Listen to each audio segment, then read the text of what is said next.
Let's be honest, Ralphy, confusion reigns supreme with the umpiring at the moment, but you got some fresh details on some new goal line technology. Tell us about it. Yeah, that's right. So help might be at hand, at least on the goal line. I don't think it can fix prior opportunities. So the grand experiment with ball tracking has gone so spectacularly well. I think it's a really big chance to come in for the AFLW season, which is in late August. So that's only a matter of weeks away. Yeah. So the last we heard about it was that March VFL trial. But what I can say tonight is that the AFL has been trialling it through VFL games, through VFLW, and even AFL practice, and the players don't even know about it. It only weighs a couple of grams. It is a microchip, and of course the AFL's chip in the ball. Chip in the ball. It is a chip in the ball. We'll show you in a second how it works. Yep. And so, of course, if it came in the AFLW, went well, it would be coming in for the men's season next year. So here it is. So it's not a simulation. It is a live tracking shot. So instant results on whether a ball has hit the post, gone either side of the post, flicked the player's hands. So remarkably, when the AFL trialled this 18 months ago, they put the microchip in, they bounced the ball and it exploded. The ball exploded. It was the worst omen you would ever want to see. You said it went spectacularly well. 18 minutes ago. So we're at the 7th iteration. So it actually, they used to have to charge it up with I think it was an iPhone charger. We're now at wireless stage. It's in its 7th iteration, I'm told. Yes. Macca, are you old school? Are you a Luddite? Or are you an early adopter? Are you iPhone 5 or 15? Oh, I'm somewhere in the middle, Ralphie. I'm about iPhone 11. I can't use it, but I've got it there ready to go. All I will say is I think it's terrific and we want to be able to do this. We want to be able to get this right.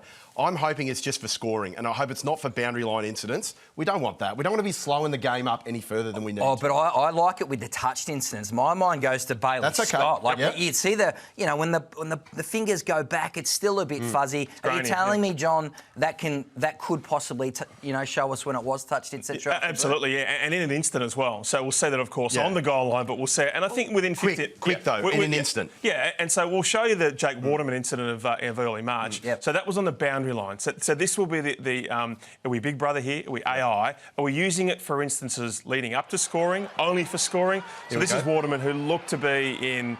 Wayne Harm's territory. He was. So would we be using it for that one which leads up to a score? Do you have a captain's call because we've got it so quickly as well? Yep. The only thing I'd say is that when you look at the World Cup, VAR seems to have ruined soccer. So you have 4 or 5 minute delays. You have someone with a toenail over the line in terms of offside. We don't want that in the You want to get that mistake, though, don't you? You want to fix that. Well, do you want to fix that? Well, I think in that instance... Because it leads up to a scoring play, it's not a scoring play. Well, John, it could be a game changer. I think in instances where there is a score or like Watermelon inside the forward 50, that could be massive. I'm not so interested in using it through the middle part of the ground, but when we're talking about in the 2 scoring arcs, I think that would be absolutely massive. Would it eradicate, some of the fuzziness, as we said before? We want accurate pitches and decisions. So what if there's a touch ball leading up to Waterman, which leads up to the squared? Is it in the 50? Is it in the inside 50 zone? Well, that's what happens with VAR. So there's a goal that's quite clear, and then they go back 3 or 4 plays that led up to it, and you think, hang on, no one even thought that was an issue. It's got to be on the score. Umpiring, massive story over the past 48 hours. Mark Robinson been very critical of it, of course, over the past couple of weeks. The AFL CEO, Ralphy Andrew Dillon, very strong today. He said the umpiring is the best he's ever seen. We don't really believe that, do we? Well, so the background is this. Sometimes you just got to jump on the grenade. Sometimes you just got to take one for the team. And I think that's what he was trying to do. He didn't read the room quite clearly. But I think his objective was to really support the umpires, who, let's face it, they're besieged. What he would have loved to have said is, we've had probably 10 games out of 135 so far where the umpires have stuffed it up. They've changed the result. So the AFL is very aware of umpire retention, of junior development, of all the things that the umpire dissent stuff. It knows the umpires have been terrible, but it also knows it brought in a mid-season rule change.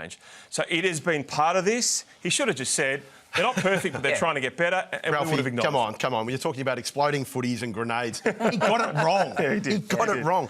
You're not buying that one, seriously. Let's look at it. I'm totally and utterly confused now about what's going on. He had a chance today to speak to his constituents, not just the players, but also the crowds that are out there. I think he's done a wonderful job, and I think their explanations, I haven't agreed with them all the time, but I think their explanations have been really good. They didn't do it this week, and I think they lost a real chance here to get on top of the issue, partly own it. We know that they're doing a great job, the umpires, as good as they can. I think things need to change. I think when you've got Port Adelaide's Travis Boak, one of the most respected figures in the game, on AFL 360 saying, I don't know what the holding the ball rule is, that is a massive red flag. And yes, then Coach Brad Scott spoke today underlining the confusion in the game at the moment.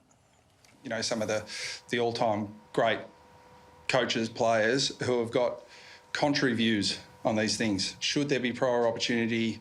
There are some who are really strongly in that camp, and there are some other all-time greats who are saying there should be no prior opportunity. So you've got polar opposite opinions. So it's a great call there because we are confused, fair to say, particularly around the prior opportunity rule. Nathan Buckley, I think, said a couple of years ago, let's ditch prior opportunity. What do you think about that? So Paddy Cripps is outstanding as well on AFL 360. Yep. So if I was the AFL, I'd get Paddy Cripps in a room, I'd get Travis Boak in, and I'd listen to the players who actually have to exhibit on a daily basis.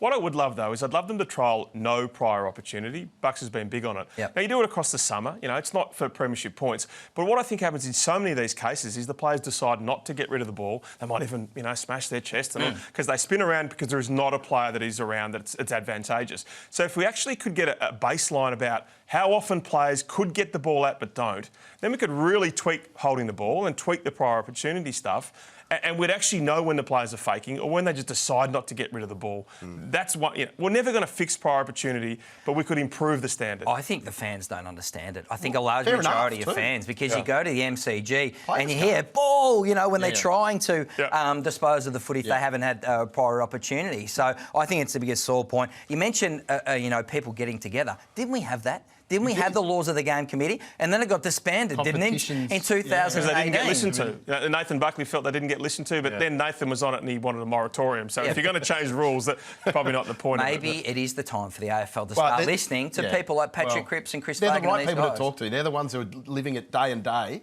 Absolutely. We need something at the end of the year. I think Robbo was on a thing very early. A couple of weeks ago, he was on a thing about where the umpiring was going. We need a moratorium, not a moratorium. We need symposium. A summit. Symposium. He wanted the Royal. I think he wanted the Royal Commission. I'm not sure we'll get a Royal Commission, but we should get a summit. As a result of the free, we should have a corollary, which is then a... Yeah, we got to move on. Yes! Hey,